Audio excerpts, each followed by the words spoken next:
بسم اللہ الرحمن الرحیم۔ تو کل میں نے مولا کی حدیث پڑھی کہ اگر زندگی میں سکون چاہتے ہو تین چیزوں کا علم رکھو، کہاں سے آئے ہو، کہاں پہ رہ رہے ہو اور کہاں جانا ہے۔ فرماتے انسان کہاں سے آیا ہے؟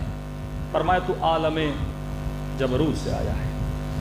کہاں پہ آیا ہے؟ عالم ناسوت میں آیا ہے، جس کو دنیا بولا جاتا ہے۔ کہاں جائے گا جب روح نکلے گی؟ سب سے پہلا سفر تیرا سفر برزخ ہوگا، اس کے بعد قیامت ہے تو ایک ہی دن ہے اور اس کی مقدار ہے 50,000 سال۔ قیامت کے بعد ابدی زندگی کا سفر کرے گا، مطلب ٹوٹل ہمارے کتنے سفر ہوئے؟ 5 سفر ہو گئے۔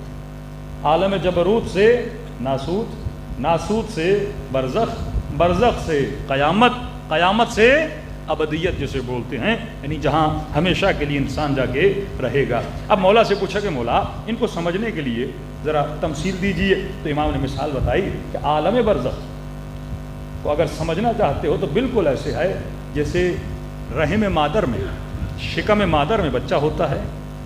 یہ رحم کتنا چھوٹا ہے اور اس رحم سے باہر دنیا کتنی بڑی ہے، یہ ان کا تقابل ہے۔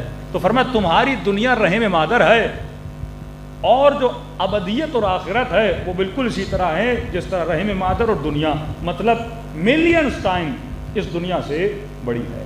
اب مولا یہاں پہ مثال دیتے، مولا فرماتے ہیں جس طرح بچے کے حالات شکم مادر میں ہوتے ہیں، اسی طرح تمہارے حالات دنیا میں ہوتے ہیں۔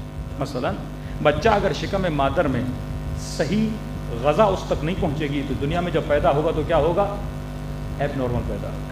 فرمایا بالکل اسی طرح اگر دنیا میں الدنیا مزرعۃ الآخرہ، یہاں پہ تو اپنا صحیح سے علاج نہیں کرتا، جب وہاں پیدا ہوگا تو ایب نارمل پیدا ہوگا۔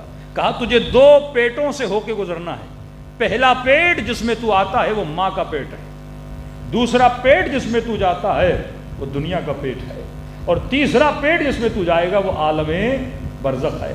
عین امام نے یہی فرمایا 2 پیٹ ہیں، ماں کے پیٹ میں آتا ہے، ماں کے پیٹ سے نکل کے تو دنیا کے پیٹ میں آتا ہے، اور دنیا کے بعد نکل کے تو وہاں جاتا ہے۔ اب ماں کے پیٹ میں تو کرتا کیا ہے؟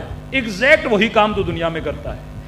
اگر ماں کے پیٹ میں تیرا صحیح خیال تیری ماں نے نہ رکھا تو ایب نارمل ہو کے پیدا ہوگا، اور دنیا میں تو نے اپنا صحیح خیال نہ رکھا تو آخرت میں ایب نارمل ہو کر پیدا ہوگا۔ اگر شکم مادر آپ سمجھ گئے، یعنی مولا نے وہ مثال دی ہے کہ اگر آپ 100 کتابیں بھی پڑھیں آپ کو اتنا علم نہیں ملے گا جتنا اس ایک مثال میں امیر المومنین نے انسان کو سمجھانے کی کوشش کی۔ صلوات پڑھے محمد و آل محمد پر۔